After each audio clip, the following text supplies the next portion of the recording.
last few weeks, the United States has bombed a sovereign country, kidnapped the sitting head of state, and stolen millions of barrels of oil for sale on U.S. markets. You know, there's been a lot of talk lately about how things like this aren't supposed to happen in the so-called rules-based international order. And a lot of liberal politicians and commentators have been talking about how Trump's policy marks a return to imperialism. You know, I think this is a very strange thing to say, because anybody who's been paying attention knows that this is far from the first time the United States has done anything like this. In fact, Mark Carney himself had some very interesting things to say about this just last week at Davos. He said that the rules-based international order is a fiction to cover up U.S. hegemony. He talked about the role played by international law and said that the strong can always exempt themselves when convenient, and that punishments differ depending on who's been accused and who is the victim. Now listen, I'm no fan of Mark Carney, but what he's saying here is the truth. It's something that every poor worker living in Latin America has known for a very long time. That the so-called rules-based order actually means the U.S. makes the rules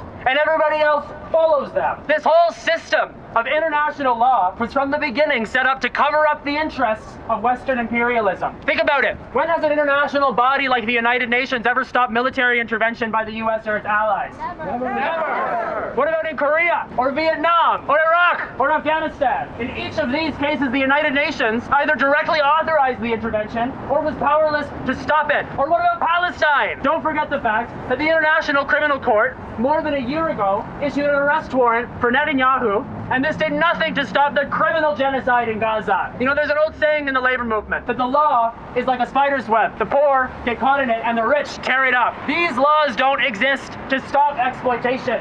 They exist to facilitate it. And the Canadian ruling class has benefited from this arrangement. They've played the role of junior partner to U.S. imperialism. And the United Nations stood aside while the Canadian state worked to overthrow democratically elected governments in Haiti and the Democratic Republic of the Congo. This is how the Canadian elites have used their power to build up an international empire of hyper-exploitative mining companies all over the world. And the Canadian bosses have interest in Venezuela too. If you want to understand this role, just listen to what the CEO of Scotiabank said a couple weeks ago, that the U.S. intervention of Venezuela is good for Canadian business. So why am I saying all of this? You know, it's tempting to blame Trump for all of this.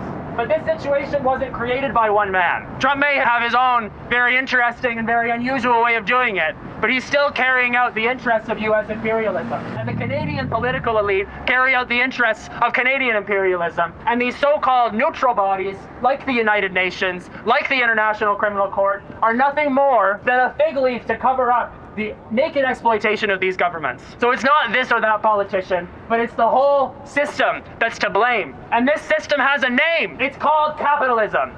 And this system is what we have to fight if we actually want to end this barbarism that is rearing its head in one country after another. We can have no trust in capitalist politicians. We can have no trust in international law or bodies like the UN or the ICC. We can only rely on ourselves. Our only allies are the workers in poor neighborhoods living in Venezuela or working in Canadian-owned mines in Latin America and Africa. The working class is the strongest force on the planet. And if it were organized, imperialism could be crushed.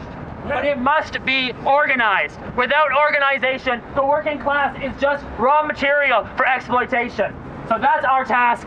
That's why we're communists, to organize the working class and give it the leadership it needs to bring down imperialism, first in Canada, then in the United States, and finally everywhere in the world.